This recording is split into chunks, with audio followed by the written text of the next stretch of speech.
শুভ সকাল বন্ধুরা। সকাল সকাল স্নান সেরে কাজ মিটে গেল। আর আজকে একটা সুন্দর ঝকঝকে রোদ্দুর উঠেছে, তাই এক বালতি কেচে ফেলেছি। আর এদিকে আমার ছোট ছেলে বেচারা এই ঘুড়িটা কদিন আগে কিনে এনেছিল ওড়াবে বলে, ওড়াতে আর পারেনি ভালো করে। রোজ বিকেলের টাইমে পড়া রয়েছে, আর এখন তো একদম ছোটবেলা, বিকেল হতে হতেই সন্ধে হয়ে যাচ্ছে। এছাড়া খেয়ে উঠতে উঠতেই তো 3টে বেজে যাচ্ছে। কি করে আর ঘুড়ি ওড়াবে? এই পড়ে দেখি কিনা ছিঁড়ে পড়ে আছে। একদিন না দুদিন মনে হয় একটুখানি এসেছিল, ছিঁড়ে ফেলে রেখে দিয়ে গেছে।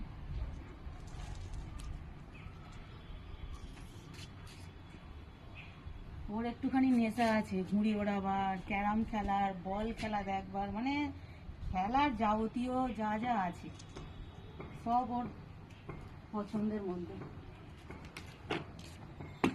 আর আমার বড় ছেলের অত সবেতেই এরকম নেশা নেই, তবুও ওর নেশাটা বোঝা যায় না। ছোটটা যেরকম বায়না করে, ওর নেশা বোঝা যায় না। ও সব মানে খেলাধুলা ভালোবাসে। যেটা রোদটা উঠেছে না, মনে হচ্ছিল লেপ কাঁথাগুলো নিয়ে আসি, কিন্তু না, একা পারবো না লেপ কাঁথাগুলো নিয়ে আসতে। আর আজকে জামা প্যান্টের সাথে সাথে এদেরকেও ধুয়ে দিয়েছি। এই যে আমার ছেলেদের পছন্দের জিনিস, নোংরা হয়ে ছিল বেশ, ফ্রিজের মাথায় রাখি তো, আর ভাবলাম যে না, আজকে বেশ রোদ্দুরটা উঠেছে, ধুয়ে দিই, শুকিয়ে যাবে।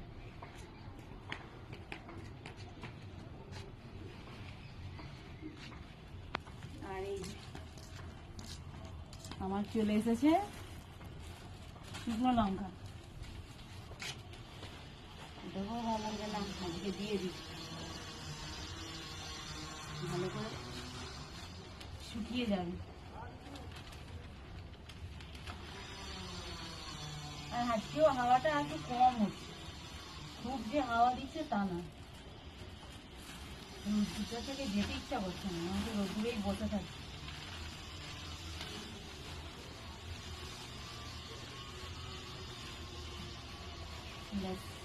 আর এই ঝরঝরে হয়ে যাবে তো, আর এই গোটাগুলো ফেলে দিয়ে আর খালি ভরে রাখবো, ব্যাস। খালি বাটো আর তরকারিতে দাও, আর কিছু না। হ্যাঁ, ফোনটার মধ্যেই করে নিয়ে যাবো, এখানেই চলো। পুজো তো মিটে গেছে, তারপরে শুকাতে শুকাতে দিয়ে দিলাম, আর ঝামেলা নেই। সেই 4টে 4:30 সময় এসে তুলে নিয়ে যাবো। চলো।